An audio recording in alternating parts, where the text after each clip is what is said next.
You know, May is Mental Health Awareness Month, and keeping our minds healthy is more important now than ever these days. Joining us live with some advice on keeping our mental health in check and to talk about her new book is Hillsboro author and mental health advocate Jessi Beyer. Good morning. Good morning. Thank you so much for having me. Absolutely. Thrilled to talk with you. So I know this was an interesting time to be putting out a new book as we are all working to be managing stress and anxiety during the pandemic. What is some advice you have for people right now navigating a stressful time? The biggest thing I'd say is that you need to recognize that times are so crazy right now, and it's okay to not be okay. If you're stressed, if you're scared, that's completely okay. And recognizing that is probably the most important thing. After that, comes those standard self care activities. Nature is still accessible, so make sure you're spending time outdoors. Make sure you're spending time with your friends and family members. Zoom is a great way to do that. Give them a call, shoot them a text. Make sure you're moving your body as well. That's a huge way to keep up your mental health, whether you're able to get outside or even just doing it, a living room workout or something like that. Absolutely. I know exercise has been hugely helpful for me. You know, I'll be honest, I'm an introvert myself, so I feel like I'm doing okay. I'm hanging in there. I feel fortunate to be working, but I know I have friends and family that are really having a tough time. So what do you think for supporting your loved ones, your friends and family who are really struggling with their mental health right now? How can we be that source of support? It's not an easy thing to talk about. It's not. But the biggest thing you can do is simply just to be there for them.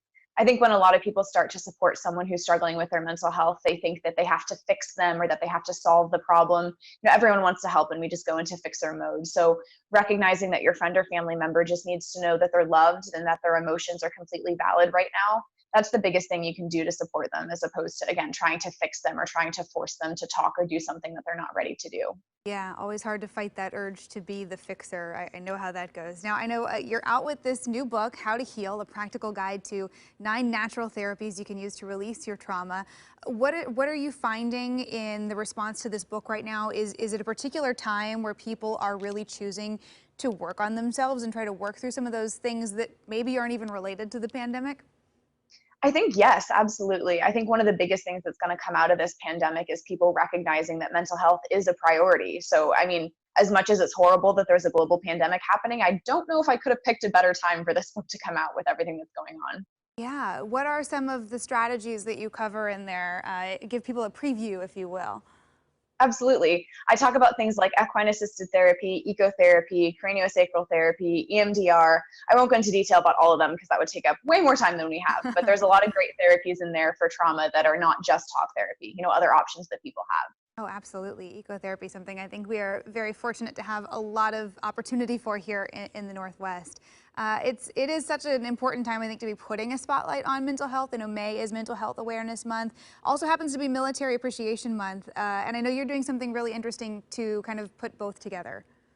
Yeah, absolutely. So 50% of the profits from my book are being donated to the Pararescue Foundation, which supports a division of the U.S. Air Force Special Operations community. So I'm really excited to be able to support mental health with the book, but also that specific military community with the proceeds. That's very cool. Are you concerned at all going forward? I think we've seen these conversations in our military communities talking about post-traumatic stress and the stressors that stay with our military men and women even when they are no longer in the service. Are we worried at all that we could be seeing that from our healthcare workers, from people through this pandemic going forward? Absolutely. There's something called secondary trauma, and that is basically the absorption of trauma from seeing it so much in everyday work. It can lead to PTSD and other trauma related diagnoses. That's definitely something that's a concern for our healthcare workers and frontline workers going forward. Yeah, well, Jessi, good to talk with you this morning. Thank you so much for helping us put the spotlight on mental health here during Mental Health Month. And of course, if you want to check out How to Heal, a practical guide to 9 natural therapies you can use to release your trauma, we'll have links to that on coin.com. Jessi, thank you and stay healthy.